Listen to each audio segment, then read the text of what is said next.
In this tutorial, I'm going to show you how to copy data from one table to another. For example, in our orders table, currently we have about a dozen records. Now let's say we want to create a copy of this table called orders archived, and we want to insert every row that we have in this table into that new table. If we have 10 orders, we don't want to code an insert statement with 10 set of values. That is very time consuming. So I'm going to show you a powerful technique to quickly copy data from one table to another. First, we need to create this new table, orders archived. For that, we're going to use the create table as statement. So create table orders archived as. Now, right after that, we write a select statement to get everything from the orders table. Now let's see what happens when we execute this query. There you go. So back in the navigator panel, we have to refresh this view by clicking on this icon over here. Now we have a new table, orders archived. Let's look at the data. So you can see all the orders are here, and we have the exact same columns as the orders table. However, if you open this table in the design mode, you can see that in this table, we don't have a primary key. So the order ID column is not marked as a primary key. And also it's not marked as an auto increment column. So when we create a table using this technique, MySQL will ignore these attributes. And that means if you want to explicitly insert a record into this new table, we have to supply a value for order ID because this column is no longer an auto increment column. Okay. So using create table as statement, you can quickly create a copy of a table. Now we refer to this select statement as a subquery.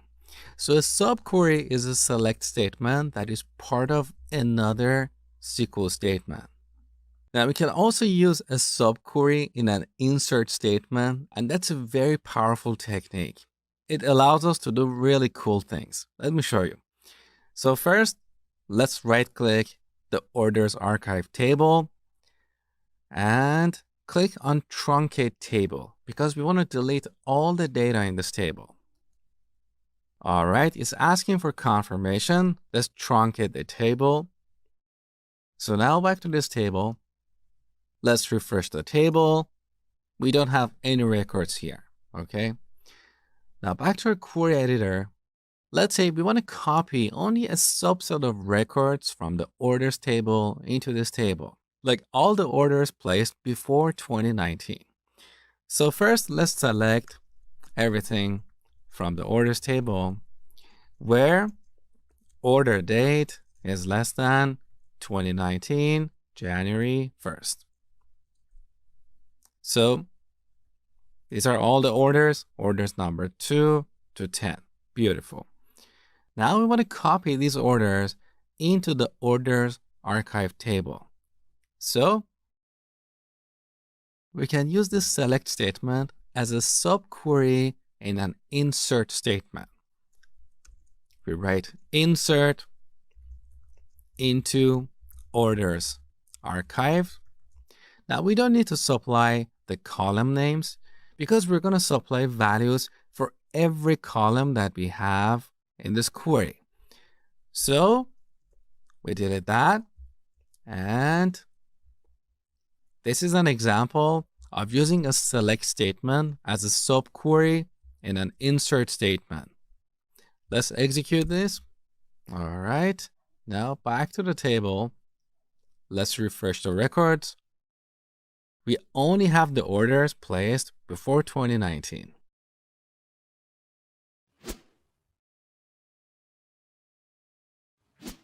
All right, here's a really cool exercise for you. Back to our SQL invoicing database, look at the invoices table. So in this table, we have these columns, invoice ID, number, client ID, which is associated or related to the client ID column in the clients table, followed by a few other columns. Now, let's say we want to create a copy of the records in this table and put them in a new table called Invoices Archived. However, in that table, instead of the client ID column, we want to have the client name column. So you need to join this table with the clients table and then use that query as a subquery in the create table statement. Also, to make the exercise more interesting, I want you to copy only the invoices that do have a payment. So if you look over here, this payment date column determines if a payment has been made towards this invoice or not. So select only the invoices that do have a payment date. It's a really good exercise. Spend 2 to 3 minutes on this and then come back, continue watching.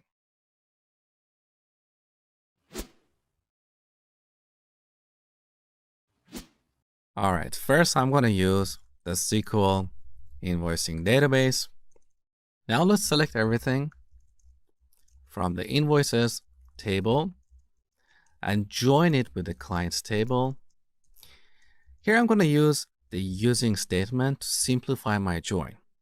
What column are we going to use for joining? The client ID column. Let's execute this query up to this point. All right. So first we see the client ID column that is used for joining these tables.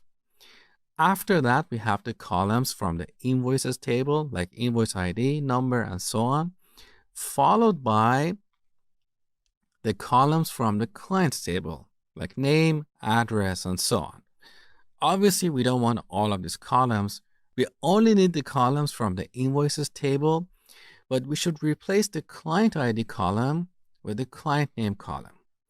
So let's have a quick look at the design of the invoices table. Here we have invoices ID, number, client ID. We want to replace this column with the client name. So back to our query. I'm going to pick invoice ID, number, and then client.name. Let's rename it to client. What other columns do we have here? We have invoice total and payment total. So let's add those as well. Invoice total as well as payment total. We also have 3 columns for dates: invoice date, due date, and payment date. So let me close the navigator panel. Invoice date, payment date, and due date. Now, technically, because these columns only exist in the invoices table, we don't have to prefix them with a table alias. So we could simplify the code like this. However, I personally prefer to prefix them because that gives me a more clear picture of how I'm joining these tables. It's just a personal preference. Another developer might disagree, and that's perfectly fine. So whatever you prefer, that's perfectly fine. Let's execute the query and make sure we get the right result. So we have the invoice ID, number, client, beautiful, followed by these other columns. Now we want to filter the result and return only the invoices that do have a payment. So we can either return records that have a payment date or the records that have a payment total of greater than 0. Both are perfectly fine. So back to our query. Down the bottom, let's add a where clause where payment date is not null. That's better. Let's execute the query one more time. Now we get only this handful of invoices. Beautiful. Finally, let's use our query as a subquery in a create table as statement. So right before select, we type create table, invoices, archived as. There you go. Let's execute the query. Beautiful. Now back to the navigator panel. Let's refresh the view. So here's our new table, invoices archived. Let's look at the data. There you go. We only have the invoices paid, and here's the name of the client for each invoice. Beautiful.